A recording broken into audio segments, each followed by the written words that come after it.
एक नई वीडियो के साथ आज मैं फिर हाजिर हूं। आपका होस्ट दोस्त विक्रांत जोशी आपका स्वागत करता हूं मेरे रिव्यू मास्टर में। इसमें हम लेके आते हैं दिन भर की स्पेस और डिफेंस न्यूज की टॉप खबरें। यदि आपने चैनल को सब्सक्राइब नहीं किया हुआ है तो अभी कर लीजिए और बेल आइकन को भी प्रेस कर दीजिए। यदि आप मुझे ट्विटर पर फॉलो करना चाहते हैं, लिंक डिस्क्रिप्शन में मिल जाएगा और स्क्रीन पर भी मिल जाएगा। अपनी सबसे पहली खबर की बात करेंगे तो वो तेजस के एफओसी वाली वेरिएंट की तरफ से निकलकर सामने आ रही है। आपको पता है कि तेजस के SP-17 और SP-18 की क्रमशः जो फर्स्ट फ्लाइट हुई, एफओसी वाले वेरिएंट की फर्स्ट फ्लाइट हुई, वो मार्च 2020 और सितंबर 2020 में हुई थी। अब ये खबर निकलकर सामने आ रही कि आज एक और नए एफओसी वाले तेजस का फर्स्ट फ्लाइट हुई, जिसको SP-19 नाम दिया गया है। इसके बाद ये कहा जा रहा है कि इसी महीने SP-20 का भी फर्स्ट फ्लाइट हो सकती है और मार्च तक 5 इस प्रकार के एयरक्राफ्ट और HAL द्वारा ट्रायल किए जाएंगे या फर्स्ट फ्लाइट लिए जाएंगे। ये जो शेड्यूल है वो चाइनीज वायरस के कारण पिछड़ गया था, पर अब यह प्रयास किया जा रहा है कि मार्च तक कुछ 6 इस प्रकार के एयरक्राफ्ट कंप्लीट कर लिए जाएं और उसको डिलीवर करने का प्रयास किया जाए HAL की तरफ से। वही बात करते हैं डेजर्ट नाइट एक्सरसाइज की, जो कि भारत के पायलट और फ्रांस के पायलटों के बीच में हुई, यानी कि भारत के एयरफोर्स और फ्रांस की एयरफोर्स के बीच में हुई। और इसमें खास बात यह थी कि भारतीय जो नए रफाल हैं और भारतीय जो नए रफाल पायलट हैं उन्होंने भाग लिया। इसके साथ SQ-30 MKI और मिराजेस ने भी इंडियन एयरफोर्स के भाग लिया। खास बात यह थी कि जो भारतीय रफाल के पायलट हैं उन्होंने अलग अलग प्रकार के मनोवर परफॉर्म किए या सीखा, वो गुण सीखे। और इसमें जो बड़ी भूमिका थी वो फ्रांस के पायलटों की भी थी। उनके द्वारा ये जो एक्सरसाइज पूरी भारत के साथ परफॉर्म की गई, उसमें मेन उद्देश्य यही था कि रफाल के पायलट्स को एक वॉर लाइक सिनेरियो दिया जाए, जिसके कारण जब अगर चीन के खिलाफ या पाकिस्तान के खिलाफ इनकी आवश्यकता पड़े तो आसानी से वो अपनी जो ड्यूटी है उसको परफॉर्म कर पाएं। इसमें खास बात ये थी कि हमारे CDS ने भी भाग लिया। उनके द्वारा एक विमान की यात्रा की गई जो कि रिफ्यूलर टैंकर एयरक्राफ्ट है, जो कि एयरबस का A330 है। और उनकी इस उड़ान में भाग लेने का उद्देश्य एक ये भी निकलकर सामने आ रहा है कि वो ये ट्राई कर रहे हैं, वो ये देख रहे हैं कि किस प्रकार से इस एयरक्राफ्ट के द्वारा रफाल की रिफ्यूलिंग की जाती है, किस प्रकार से हमारे पायलट इसके साथ इस एयरक्राफ्ट के साथ कोप अप हो चुके हैं। हमने खबरों में ये सुना है कि ये जो टैंकर एयरक्राफ्ट है, जिसको A330 एयरबस का है कहा जाता है, इसको हम लीज पर लेने का प्रयास भी कर रहे हैं। इसके अलावा बोइंग के एयरक्राफ्ट को भी लीज पर लेने का प्रयास कर रहे हैं। तो ये सीधे सीधे दिखाई देता है कि ये जो टैंकर एयरक्राफ्ट है वो भारत आने वाला है निकट भविष्य में।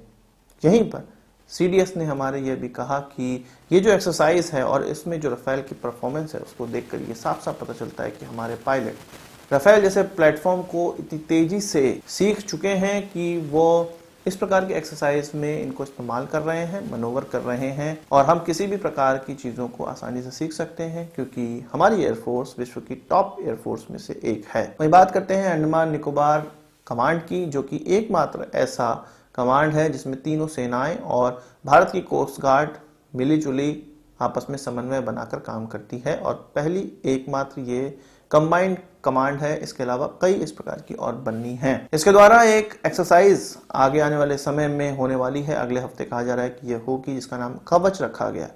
इसके माध्यम से जितने आर्मी के एसेट हैं, नेवी के एसेट हैं और एयरफोर्स के एसेट हैं, इसके अलावा फास्ट पेट्रोलिंग वेसल्स हैं जो कि कोस्ट गार्ड के एसेट हैं, उन सभी के द्वारा एक बड़ी एक्सरसाइज को परफॉर्म किया जाएगा। अंडमान निकोबार इलाके में पूरा किया जाएगा। इसमें नेवी के स्पेशल फोर्सेस के जवानों के अलावा नेवी के डिस्ट्रॉयर्स भाग लेने वाले हैं, कॉर्वेट्स भाग लेने वाले हैं, लैंडिंग शिप्स भाग लेने वाली हैं, शिप बॉर्न हेलीकॉप्टर्स भाग लेने वाले हैं। इसके अलावा मैरीटाइम स्ट्राइक और ट्रांसपोर्ट एयरक्राफ्ट जो कि इंडियन एयरफोर्स के असेट्स हैं वो भी भाग लेने वाले हैं। इस एक्सरसाइज का जो औचित्य है, जो हमें प्राप्त करना है, वो इंटेलिजेंस, सर्विलांस एंड रिकॉनेसेंस हमें प्राप्त करना है, ISR प्राप्त करना है, जिसको प्राप्त करने के लिए बहुत ही ज्यादा टेक्निकल और इलेक्ट्रॉनिक, इसके अलावा ह्यूमन इंटेलिजेंस की आवश्यकता पड़ती है। और इसी चीज को इस एक्सरसाइज में प्राप्त करना है। अंडमान निकोबार कमांड की एक तरह से पूरी की पूरी वॉर लाइक सिनारियो में एक्सरसाइज होने वाली है। इसमें टारगेट को एक्वायर करना और तीनों सेनाओं के द्वारा एक ही टारगेट पे रियल टाइम किस प्रकार से अटैक किया जा सकता है, ये सारी चीजें इन्वॉल्व होने वाली है।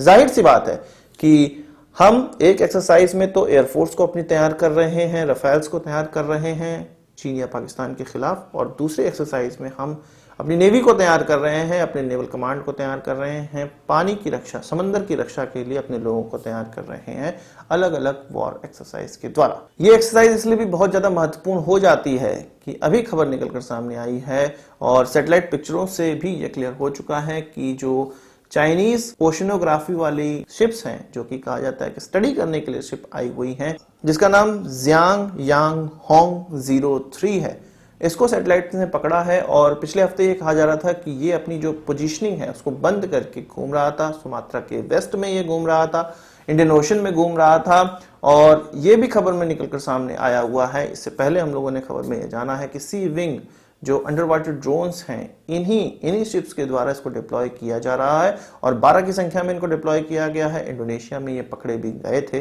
मैंने आपको खबरों में बताया था। इनको सैटेलाइट के माध्यम से भी ट्रैक किया जा रहा है और 2 साल में 4 इस प्रकार के जो स्टडी करने वाले, सो कॉल्ड स्टडी करने वाले जो शिप हैं वो इंडियन ओशन में घूमते ही रह रहे हैं। और अभी हाल फिलहाल में ये जो शिप मैंने आपको बताया वो घूमता हुआ पाया गया है। अब अपनी पोजीशनिंग को ऑफ करके ये साफ साफ पता चलता है कि वो ये चाहते हैं कि कोई उनको जान ना सके कि वो शिप कहाँ गई है। इन शिप के द्वारा जो अंडर वाटर ड्रोन डिप्लॉय किया जा रहा है वो वाटर की सैलिनिटी को देखता है, वाटर में कितना नमक या मिनरल का कंटेंट है ये देखता है। ये काम करता है सबमरीन्स के लिए, सबमरीन किस प्रकार की डिजाइन करनी है इस पानी के लिए, सबमरीन किस प्रकार से गति कर सकती है इस पानी में, और जो आसपास के देश हैं, इंडियन ओशन के देश हैं, वो कहाँ पर गति नहीं करते हैं, कहाँ पर उनकी पेट्रोलिंग नहीं होती है, उस स्थान पर अपनी पेट्रोलिंग को बढ़ाएं चीन वाले और उस जगह को कब्जा करने का प्रयास करें।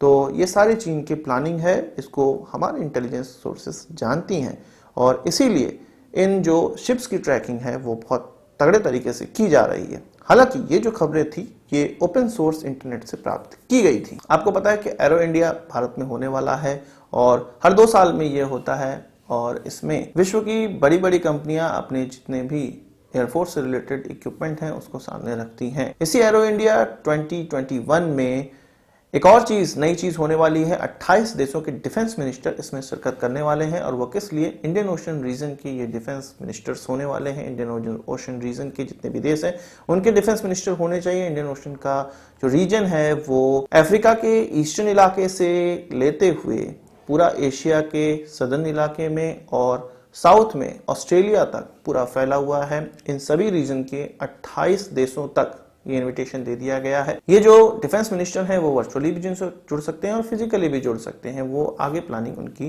की जाएगी। पर इस कॉन्क्लेव को देखकर ये साफ साफ पता चलता है कि चीन का जो महत्वाकांक्षा है इंडियन ओशन रीजन में अपना कब्जा या दबदबा कायम करने की, उसके लिए भारत पहले से ही प्रयासरत है, उसके विरोध में प्रयासरत है और इन सभी देशों को इकट्ठा कर रहा है ताकि यदि जब चीन इंडियन ओशन रीजन में ज्यादा परेशानी क्रिएट करे तो ये सारे देश भारत के साथ चीन के खिलाफ खड़े रहे। आज की इस वीडियो के लिए बस इतना ही। आशा करता हूं आपको वीडियो पसंद आया होगा, आप इसको बड़ा थम्स अप जरूर देंगे। इस वीडियो से संबंधित कोई सवाल सुझाव हो कमेंट बॉक्स में जरूर लाइएगा।